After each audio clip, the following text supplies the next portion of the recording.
За хэдүүлээ эхлээд 10-ийн үр журуудыг сурцгаая. Zuerst lernen wir die Vielfachen der Zehner. 20, 30, 40, 50, 60, 70, 80, 90, 100. Энийг бас 100 гэж бас хэлж болно. Монгол хэлэнд болохоор нөгөө монгол хэлэнд энэ тоог уншихдаа урдаас нь хэлж байгаа байхгүй юу? 21 гэж хэлж байгаа. Тэг эхлээд 20 хэлээд дараа нэгээ хэлж байгаа.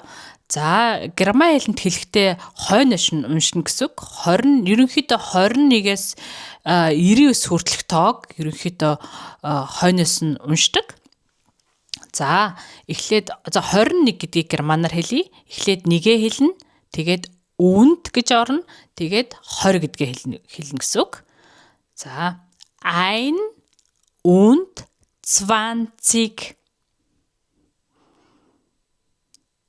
За 45 гэдгийг хэлий хэдүүлээ. Тэгэхээр одоо 5-аа хэлээд und тэгээд 40 гэж хэлэх нь байна. 45. За 67 гэдгийг хэлье. 67.